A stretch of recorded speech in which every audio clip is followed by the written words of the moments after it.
Hello everyone, welcome to Crazy Geeks and it's me Roshan Shrestha.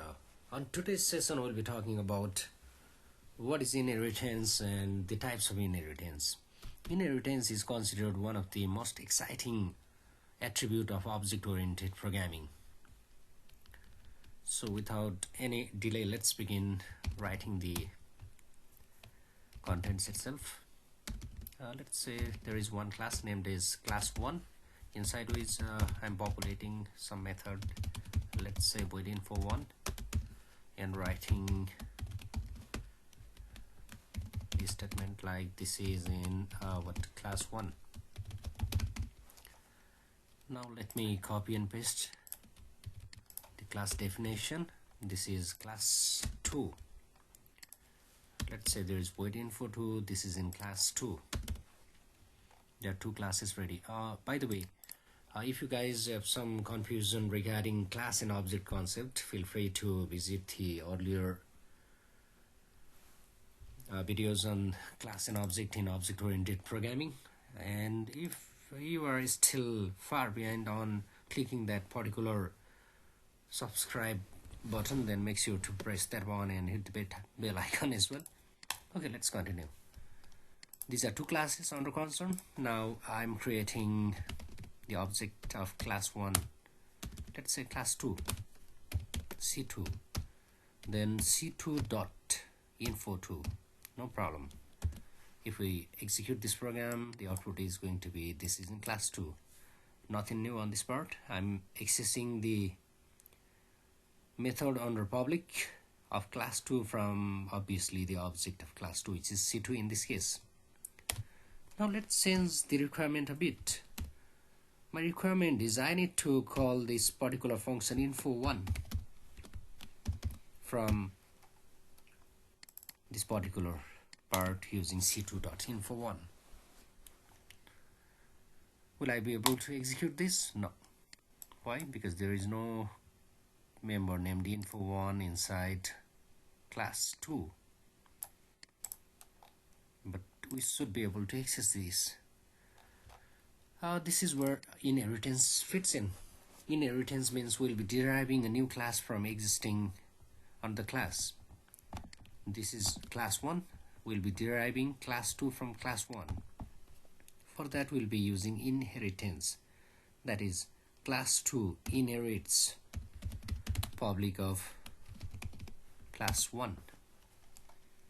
Here, this is our parent class, this is our child class. Class 2 is derived from class 1, which means this particular class will comprise of all the information provided here. That is, it's equivalent to writing this exact content inside this block. Sounds good. Now let's try to execute this program. c2.info2 will be able to execute this one, no problem. c2.info1, now it should be able to access this one as well. Awesome. This is in class 2 and this is in class 1. Here we are deriving a new class from the existing class 1 in this case. This is termed as single inheritance. Similarly, we can write another one. Okay, let me copy this particular definition and paste here. Let's say this is our class 3 and void info3. This is in class 3.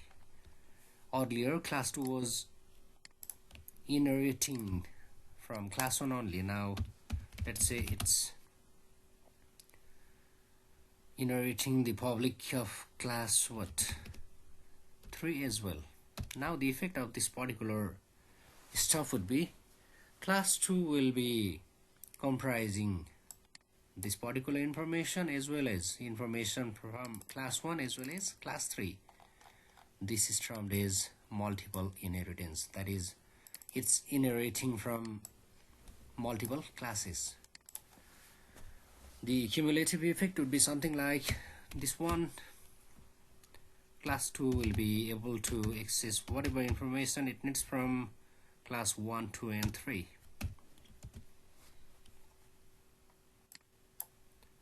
class 2, class 1 and class 3. Up to this point we have talked about single and multiple inheritance.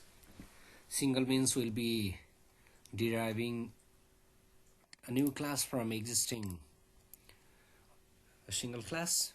On multiple inheritance, we will be deriving a new class from multiple existing classes.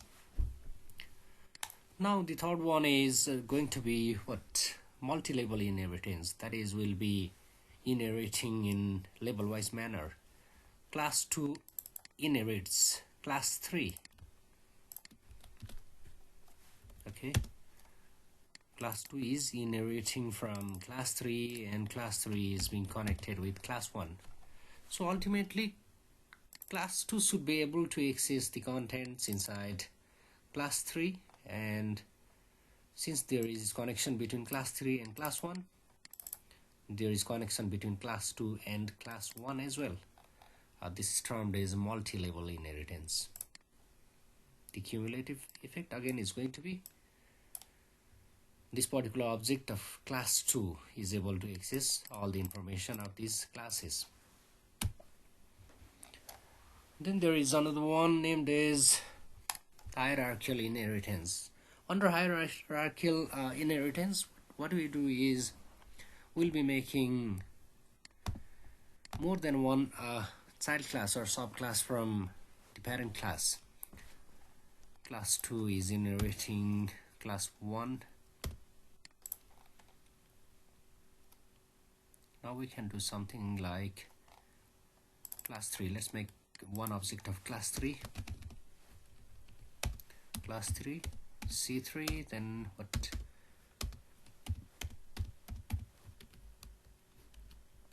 C3.info1. Let me remove this one as well as C2.info2.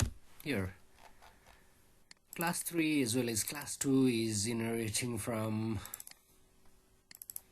class 1.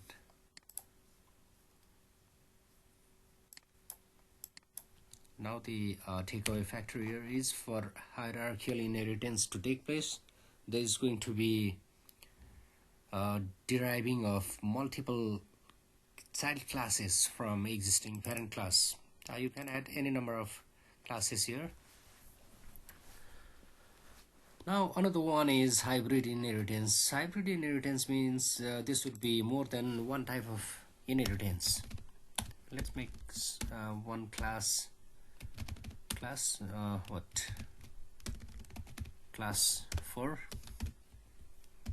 Under public, let's write something like with info 4 and cout this is in class 4.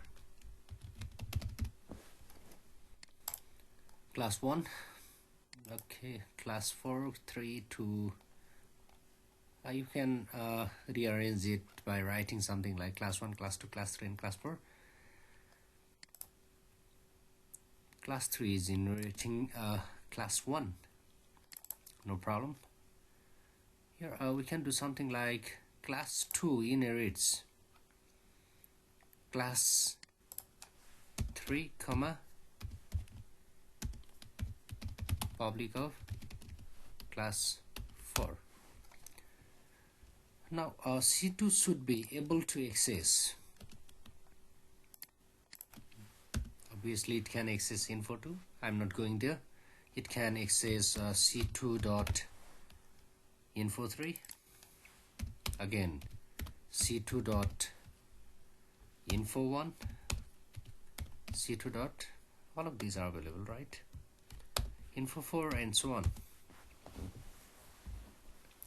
3, 1, 4, 3, 4 and 1. Here this part is termed as single inheritance. This one is multiple inheritance. That's why it's termed as hybrid inheritance. To sum it up, the types comprises of single, multiple, multi-level, hybrid and Hierarchical Inheritance. Okay guys, I believe you guys are able to understand the concept of inheritance, to what are the types and how they are used in programming.